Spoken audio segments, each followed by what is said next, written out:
And then when I was speaking with our beautiful speaker, Saria, it actually was perfect. She's our first speaker, and her whole topic is about reclaiming your power.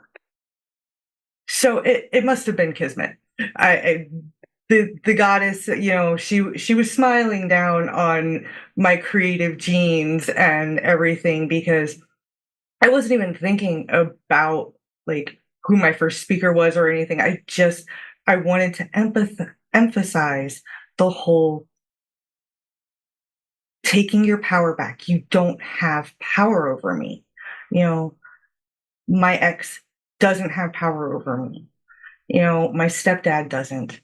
Heck, not even Matt does. Well, we won't go there. Sometimes he does, but that's okay. Come on, you guys know me. I have to joke. I have to do it. But there's a go ahead. Yeah. There's a very significant character in this movie also, that since we're on the subject and we've got just a couple more minutes before Saria's time. And it is the bag lady per se, right? She comes into the room. Oh no, Jen, you froze. Oh no, I think we lost her. But I actually do know what Jenlyn was talking about. She has her house and all of the things that she's carrying, and she's got all that. Jen, you're coming in and out, honey. I noticed, because I can see that all of you all are pros, but I'm not. So give me just a second. Go ahead. I'll share my story about the character later.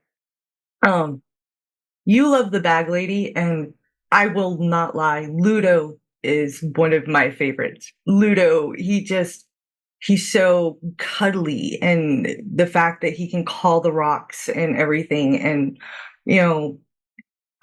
honestly, I love all of the ragtag team that just go to her and befriend her and help her. I won't lie. The music, all of that movie is just amazing. And when Saria and I were talking this morning, you made a really good comment. Our lives are very much like a labyrinth, figuring out how to go. Do we have a Ludo and our different people to guide us? The thumbs up or the helping hands in the doorway. Yes, I've seen this movie one too many times. But yes, I've been thinking a lot about our conversation this morning, Saria. In reference to the movie, even, because there's so many people that come in and out of our life that to help us either hinder us through the labyrinth, and I can't think of his name right now. Somebody please tell me his name. The one goblin that is supposed to help her but not help her. Hoggle. Thank you, Hoggle. Hey, I have CRS. Can't remember shit. We all know this. Come on now. So that's how he says it to her. She's like, I'm Hoggle. Yes. But we all have a Hoggle. And, and it's not that they want to mislead us, but circumstances happen. But at the end of the day, he still was true. So it's figuring out who we can navigate through the labyrinth with, at the end of the day. So without further ado, I am going to hand the mic over to my beautiful, beautiful friend, Saria, and the stage is yours, my dear. Hello. I'm so excited and honored to be here. Thank you. My name is Saria Anikaraya. I'm a shamanic practitioner, spiritual life coach, empowerment guide, and I would like to share my story today. So thank you for allowing me to be here today. I'm super glad that we're started off with the labyrinth because through this Pluto energy, I have been in a maze. We've all been in a maze. And what that means is we all go through soul experiences, right? We all go through layers of quantum shifts. And when it comes to the labyrinth, that is a perfect representation of our subconscious. That is a perfect representation of our shadow phases as we go through this healing process. And today I wanted to talk about this quantum shift that we're going through. I also wanted to talk about the 7 layers of grief after domestic abuse. And I also wanted to talk about how we empower ourselves through this maze that we are continuously going through our soul's evolution. I'm also really big with epigenetics, so past life experiences and our ancestors and how we carry that in our energetic codes, which also ties in with this amazing, amazing maze of labyrinth because we carry our ancestors with us. Our grandmothers and grandmothers and grandmothers come through our womb, come through our body and our bones. We are the bone dancers of this new age. And we literally carry this in our DNA. We carry this in our quantum energy. We carry this in our life.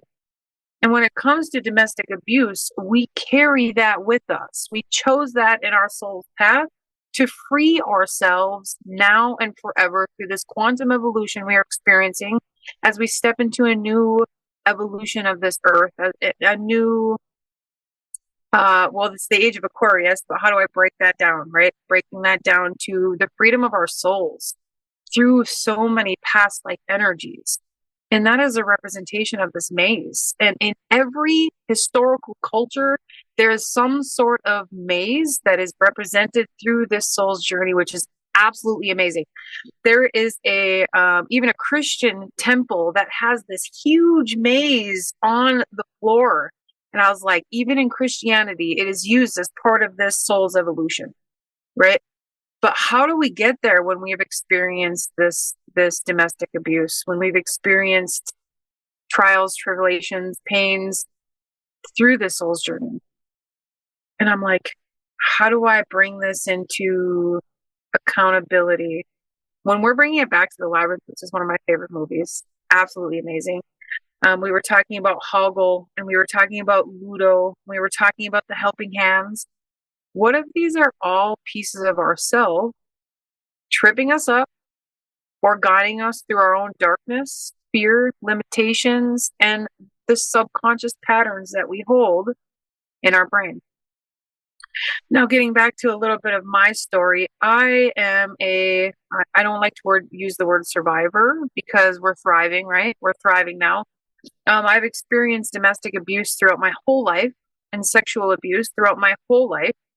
You're just like me. That's what we are called. We are phoenixes. We are not survivors, love. I don't like the term survivor either. I feel it's derogatory. It is. And it's in my DNA. It's in my blood. It's in my nervous system. And it's very frustrating. I've been on this healing journey for a very, very long time, lifetimes and lifetimes and lifetimes. And this specifically into the shamanic path has brought me to understand the difference between the energies, past life experiences, how we attract things in our life through our own subconscious patterns, and how we were raised and the energy we came into this world with, right? So in a way, we set these things up for ourselves to experience these traumatic events, to experience these trip ups, these downfalls, the helping hands. The bog of eternal stench is one of my favorites because we go through this maze, when we go through this healing process, we literally trip ourselves up. We feel stuck. We feel like those mindsets, belief systems, those trauma responses are into this trauma response. We get into the flight, fight, or freeze response, and all of a sudden everything turns into chaos. And for those of us with the neurodivergence, which I work with very closely, oversensory, we get the feeling of panic. We get this, oh, fuck, what am I doing? Where am I going? I'm in darkness, literally in darkness. I have many, many journal entries where I feel like Mother Teresa, where the light is gone. The light is gone for me. Where am I going? I am stuck. I am lost. Great Spirit, shine a light upon me. I need your help right now. And we can all relate to this because as we go through this trauma healing experience, As we go through the trauma healing process, we find ourselves in this darkness. We find ourselves in this deep fear. We find ourselves back at square one, per se, when it comes to this healing process, especially after the traumatic experience. And when this happens, it triggers those trauma responses. It triggers that PTSD. It triggers our nervous system. And we literally are re-experiencing it over and over and over again. So I'm like, let me take a pause on that. When Jenny opened this morning and she connected to the ancestors that have lost their lives or transitioned over through this trauma healing and domestic abuse experience, it brought me to tears. Because how many times have we died over and over and over again trying to heal ourselves? How many times have we reflected every single one of those beautiful souls who have taken their lives?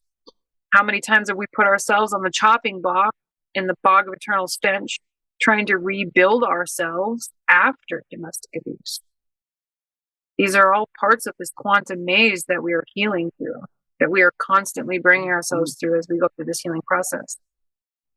And for those of us who have had this domestic abuse or childhood abuse or sexual abuse, it is ringing in our DNA. It's ringing in our energy. It's ringing in our nervous system constantly. And this can be this can be a huge challenge. This can also be very, very freeing, especially when we connect it to the epigenetics and our ancestors, because they live through us and we are our ancestors of the future. We are freeing ourselves for our children. We are healing ourselves for our grandchildren and for the energies of the earth, because we are all one. We are all connected. But when we bring it back down to this healing process, when we bring it back down to our own individual journey in the soul's maze, when we bring it back down to the labyrinth and the 13th moon, this is an experience, a quantum and collective experience that we are all healing through in some way, shape, or form.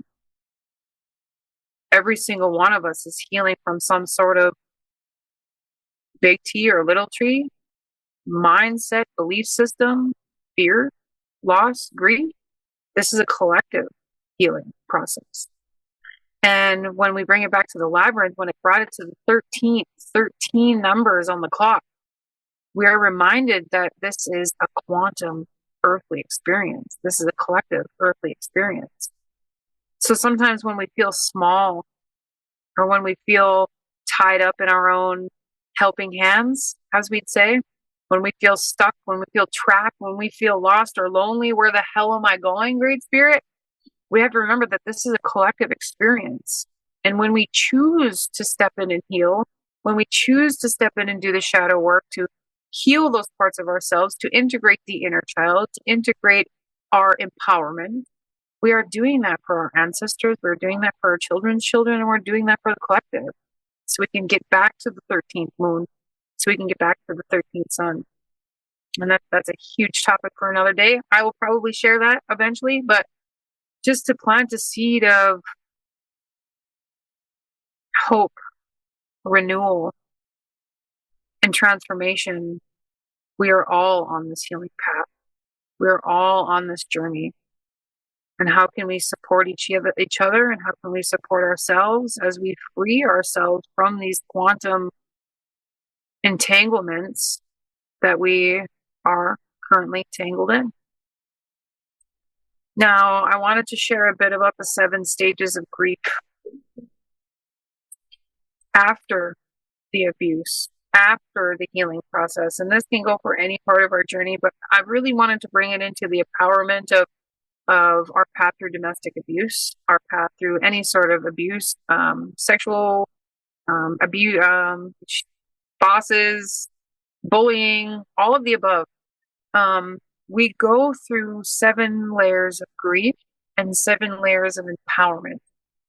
And what that means is this quantum shifting through our grief, belief systems, mindsets, subconscious patterns, inner child healing, and quantum empowerment.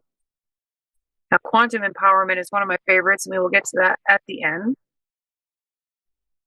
But for number one, we have this is the space in the abuse, in the panic.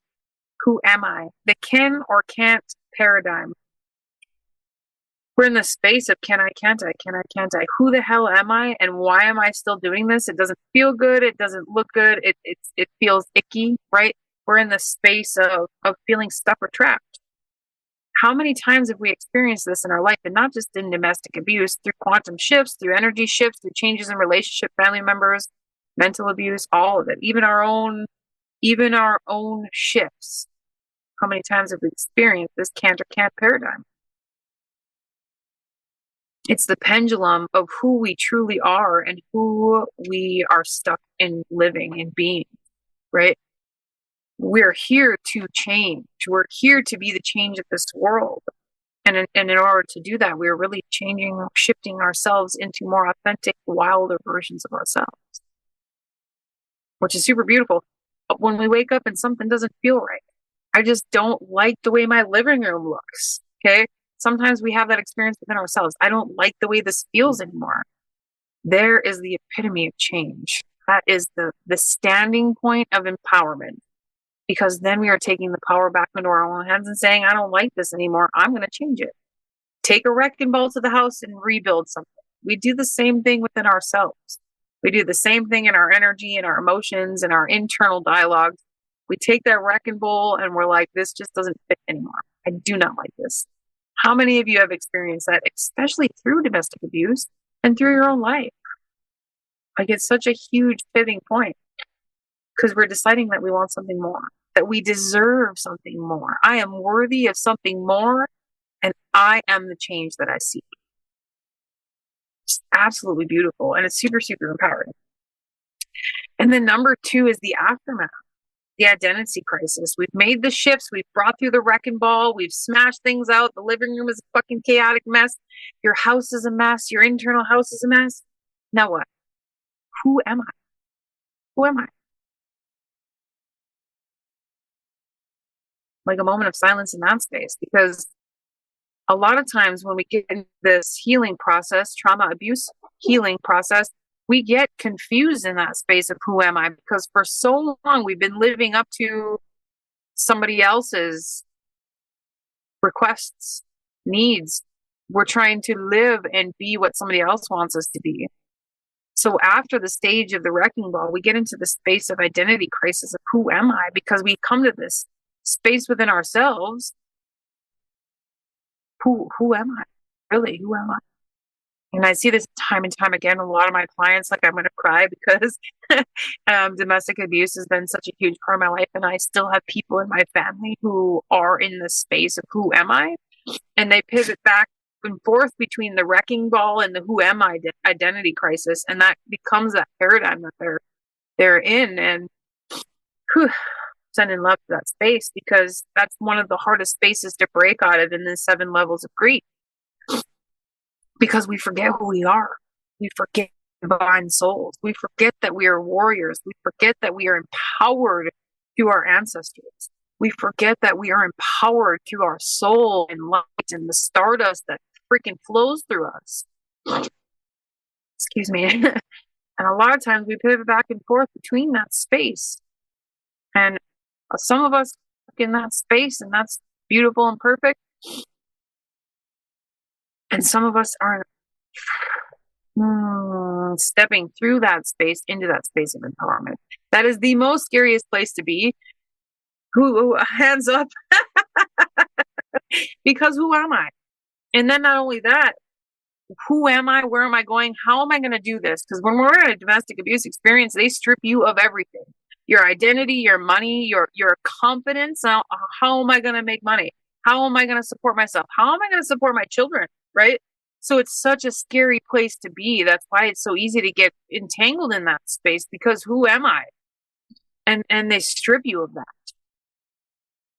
But this can also be the most empowering place to be, because who am I? We have that choice. We have that choice. And when we take our power back from Hoggle and the mirror experiences of the maze, we get to step into who am I? We get to rediscover that over and over and over and over again. and fall on our face and crumble and be the wrecking ball and do this trauma healing process every step of the way. It's very beautiful and very powerful.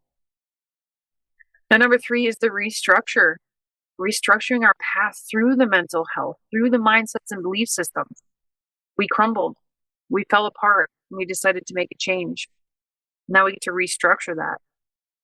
And this is one of the most important stages because we have to untangle all the webs of our abusers. And I mean, sometimes this goes back lifetimes because we have been trying to break out of this 13 cycle for thousands of years. So when we go through this restructuring phase, we have to remember, this is like so empowering, so important. We have to remember that we're untangling these webs of belief systems, mindsets, restructuring abuse, restructuring poverty, restructuring sexual abuse, power of saying no, power of saying yes, power of putting ourselves first. All of these things are weaved in our webs. All of these things are weaved in our energy. All of these things are weaved in our matrix. All of these are weaved in our maze. So we have to remember that we're constantly restructuring. This isn't a one-time thing. After we're stepping out of abuse, after we're stepping into ourselves and learning who am I, we are rewriting these stories for ourselves over and over and over and over again. Because we have that power. We have divine inheritance. We have the star systems. We have the Milky Way in our freaking bodies. We have the power to restructure over and over and over again. So this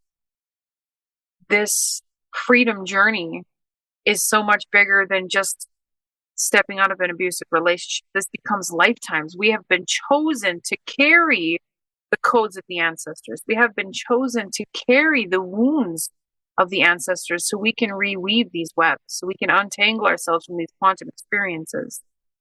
We've been chosen to do so. We've been chosen to hold the flame of change and be the phoenix. And it's so empowering. So when we get to this number 3 part, this restructuring, I really urge you to remember that this is a process. It's not a journey. It's not about who I am. It's about how we are mastering that every day. Every day. And some days we have those days of crumble and fear and our nervous system is jacked up and we're like in it. We're in that darkness of the helping hands. We have to remember that this is a journey, not a process. Now that was number 3. That was restructuring. I hope I'm not over time. Super empowering. Number 4 is the numb stage, which a lot of us get stuck in. I've been stuck there for a long period of time through this trauma healing journey because, okay, now I'm not who I was, right? I've had the wrecking ball. I'm no longer in the abusive relationship. I'm knowing that I'm restructuring my path through the mental health, mindsets, and belief systems. But it's that next stage. A lot of times when we get into that mental health belief systems, we get back to the nervous system, back to the trigger trauma response. And a lot of times it's easier to numb out and doom scroll or drink too much or smoke too much or bypass our pain, bypass the inner child, bypass the trauma healing process because that is the painful part, right? A lot of my clients get stuck in this space or were stuck in this space before they came to me because that is the painful space. And we have to learn how to process our emotions. The gargoyle stage, yes. We're learning to process our emotions, and we weren't taught that at school. We weren't taught that from our parents most of the time. So we numb out. And this is a normal, natural reaction to the trauma response in our energy, to the trauma response in our nervous system, because we fight or freeze. We have that trauma response. Our body is like, oh my God, I'm just going to functional freeze. And especially my neurodivergence, this functional freeze becomes sensory and it becomes bigger and larger than life. And we get into the ADHD or we get into the autism, the shutdown, and it becomes, we can't see anything and can't hear anything. It's like we have these blinders on. And sometimes that's a safe place to be, but really our body isn't safe. We feel okay because we're numb. It's the bypassing state. But it's keeping us from experiencing the freedom of the healing process, the freedom through the nervous system healing process, the freedom from re-embodiment. freedom from re-empowerment, which is so beautiful and powerful. And it is learning to really step into the power of our emotions, the power of our chakra system, the power of our quantum energy, the power of the divinity within our soul. It's super beautiful. Super beautiful. Number 5 is the re-empowerment. That I can do this space. We went through the wrecking ball. We went through the identity crisis. We went through the restructuring. We became numb because our nervous system was all jacked up. We step out of the numbness and we step into re-empowerment. So that, okay, I'm taking control of my body. I'm taking control of my emotions. I'm taking control of my life. This is a pivotal stage because it's really easy because we're used to numbness. We're used to the abuse. We're used to the trauma. We're used to our nervous system in chaos. We pivot back and forth between this stage for a long time. This is stage number 5, the re-empowerment stage, because our habits and our nervous system is programmed for the chaos. In this stage, we're reprogramming our nervous system. We're reprogramming our mind, our heart, our feelings, our life to safety and freedom and confidence. And a lot of times, especially for us that has been healing through this for a long time or been in domestic abuse experience for a long time, our body is literally programmed for that chaos, like literally programmed for that chaos. This was such a pivoting point for me because why am I still going back to these habits? Why am I still going back to drinking or smoking or numbing out or doom scrolling? Why am I still seeking out chaos or chaotic relationships or relationships that are still of this domestic abuse situation?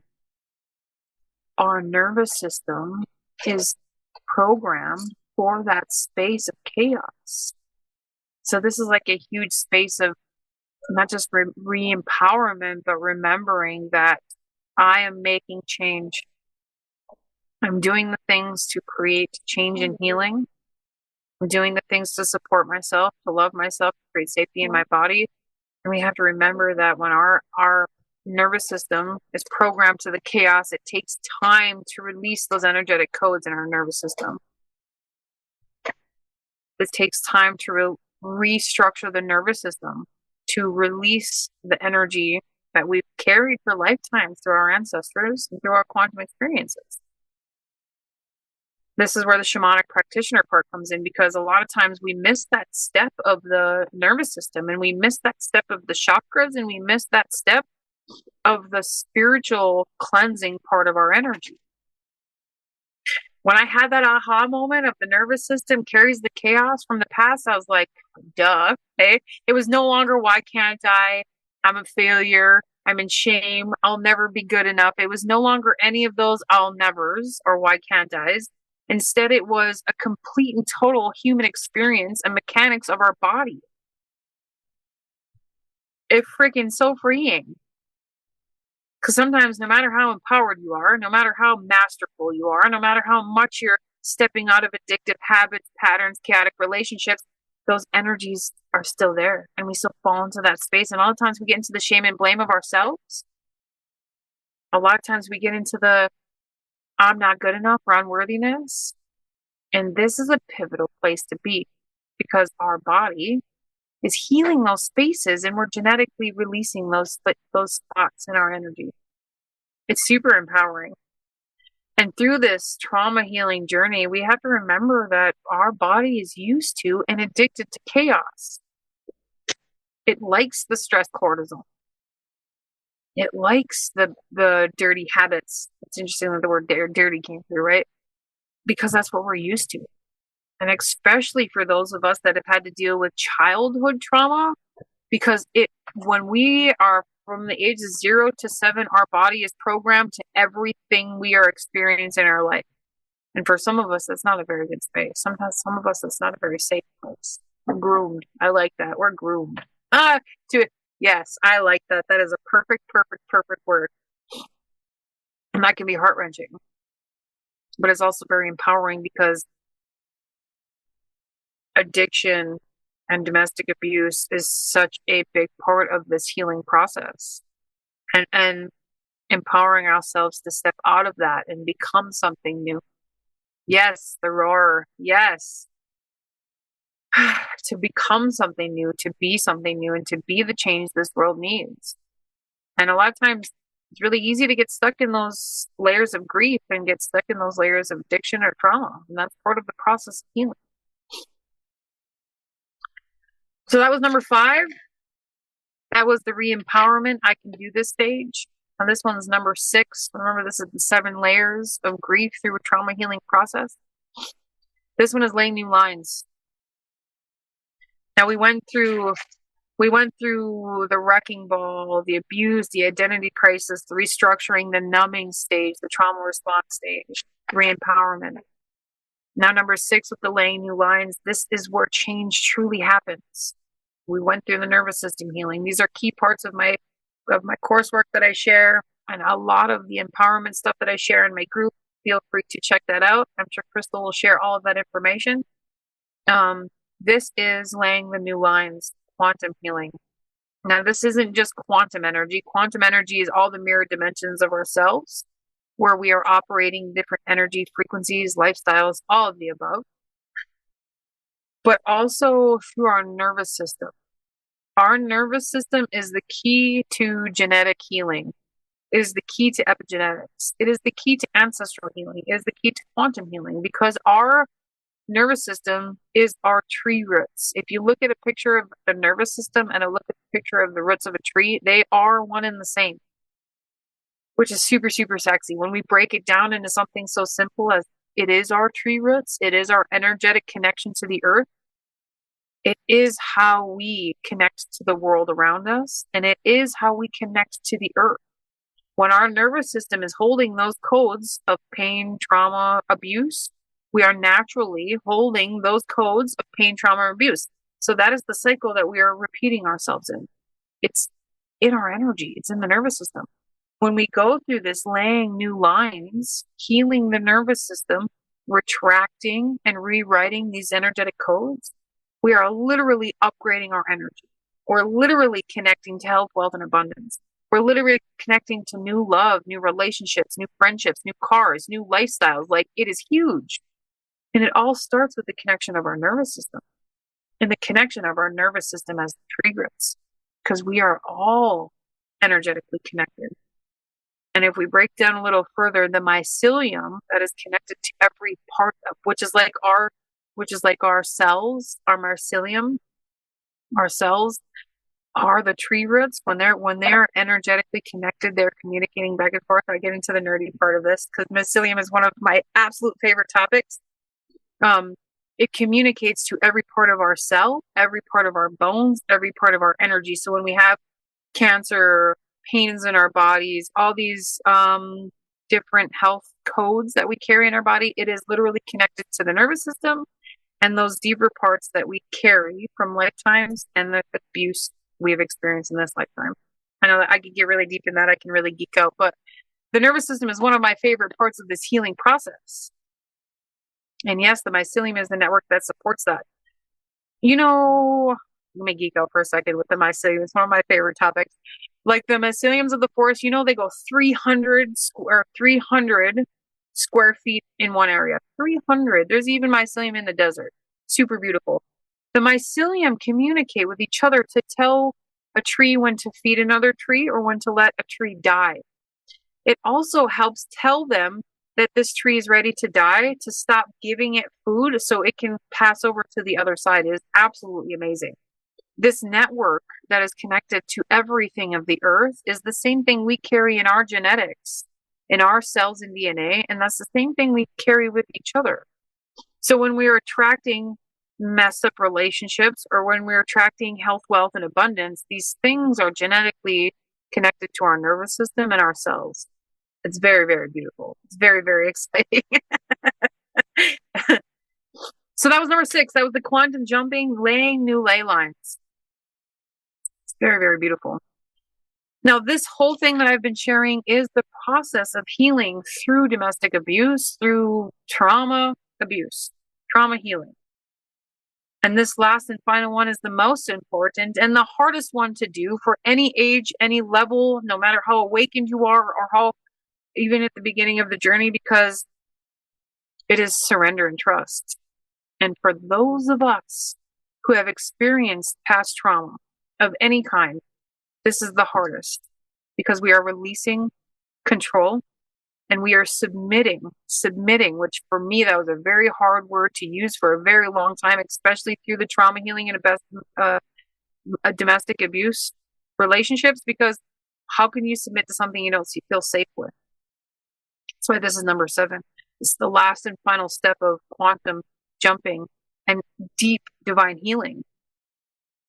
When we feel that trust in our body, we feel that trust with our guides and angels, we feel that trust with our ancestors to know that it is safe to submit, it is safe to open and release, it is safe to surrender, even though it feels like chaos, even though sometimes nothing is working in our life, especially when nothing is working in our life, because we hold this resistance that we call life, right? But to surrender our fears, our logistics, our mind, our emotions, to surrender all those spaces in ourselves when we feel unsafe, especially for those of us who have had inner child trauma, because those are literally genetically connected to our nervous system. But to surrender and trust is to be co-creating with spirit, to co-create with your soul, to co-create with the universe, all of the above, because we are all connected and everything is a mirror, to literally surrender to your divine power, your divine inheritance, and to continuously surrender to this space. Now, it is one of the most difficult spaces, but the most empowering, because we're stepping into that space of divine love, worthiness, unconditional love in all of our human chaotic experiences and emotions. And a lot of times, this is where we're releasing that conditioning. This is where we're releasing those genetic codes. This is where we're connecting to the 13th moon. This is where we're connecting to the quantum evolution and the healing that we are all searching for in this soul lifetime. But to surrender and trust is to completely, like the Fool card in the tarot, to take that leap of faith. To know that you did the healing, you went through emotional healing, mindsets, the wrecking ball. What was the the big one? I can never remember it because identity crisis. When we're shifting through all of those things and we're finally stepping into our embodiment of our true and wild spirit, our true selves. Now, this part is one of the most scariest because we are surrendering into the Vogue, into that space of the bog of eternal stench. Are we going to stink forever? Did I do the work? Am I good enough? Right? Or are we going to rise with what was his name with the cute dog? And he didn't smell anything in the eternal stench. Oh, it smells like a fresh day. And I'm like, oh my God. The fox on the dog, I don't remember his name, but we get to choose who we get to be. And to surrender means we get to choose who we choose to be. This air is so sweet and fragrant, yes. This is also that space of embodiment and self-empowerment because we have that choice constantly. Over and over and over again, we have that choice. Who are we? Who do we choose to be? And when we have all these 7 layers of grief covered, all these 7 layers of awakening covered within this trauma healing process, we get to rebirth that over and over and over again like phoenix. We get to choose who we get to be time and time and time and time again. And trust me, we need it because we are an ever-changing world. And we are the leaders of this new world. We are the leaders of this quantum evolution. And when we remember that we can surrender and trust into our divine inheritance, into our light, into our authentic wild hearts, we get to choose to be that authentic. We get to choose to be the wild heart. We get to choose to be who we want to be in every moment and every day. And sometimes that's a difficult journey, no matter where you are on your journey. And other times it's so freaking empowering because we get to share our story. We get to share our light. We get to share our healing process. We get to share our voice to help others and guide them through the shadows of the bog of eternal stench, to guide them through the struggles of the maze, which we all experience in this lifetime. It's so freaking empowering and it's so freaking beautiful, and I absolutely love it. Thank you for letting me share the beautiful 7 layers of awakening, the 7 layers of the trauma healing process, and the beautiful parts of the maze and how it's connecting us to the quantum evolution of our soul and how we can truly empower ourselves through this healing process, through the trauma healing process. Thank you, thank you, thank you. That was the big one today. Thank you.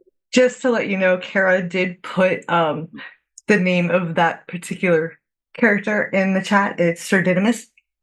Oh, yes, sir. Yes, sir. So I truly, truly appreciate you and everything that you do. I mean, I know we keep missing each other in personal calls, but I'm so glad that you presented and shared your story and everything, because every time we share our story, we do exactly that. We take our power back little by little. We pull that power back. You know, you have, and it's exactly that. You have no power over me. I am no longer scared to speak my truth. I don't know. Sometimes we're still scared to speak our truth. I still go through phases where I'm like, should I say something or should I not say something? Just for some back, Saria and I have been working together for a really long time, and I'm so proud of you.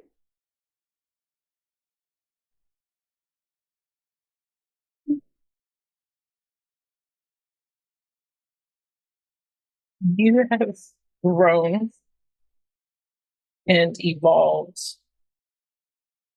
and taken yourself through these 7 stages, right? Through this protection, race,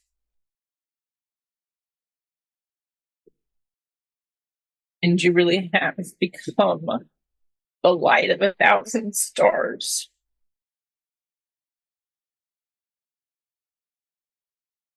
Just truly illuminating paths of remembrance, reconnection, and empowerment. You've taken every single piece of truth,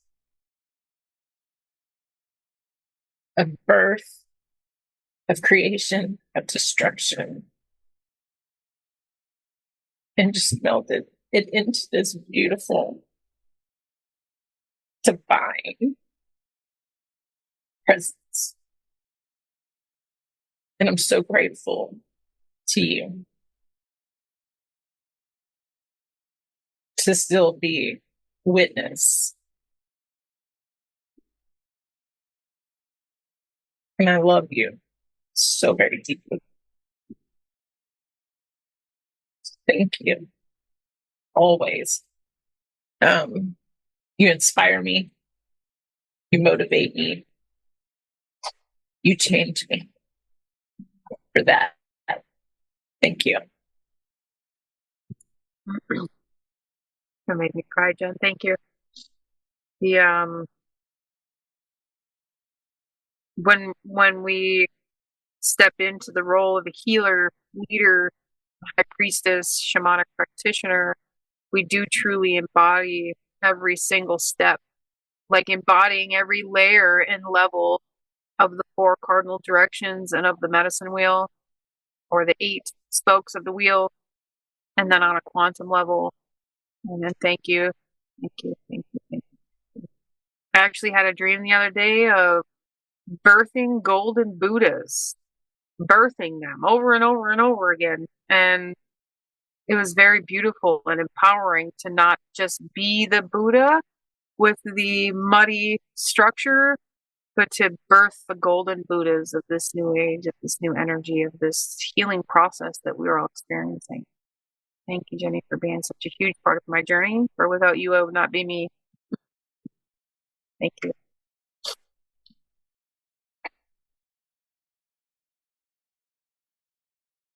Birth healing to the world. Yes, I love that. Beautiful. Looks like Jen Lynn froze.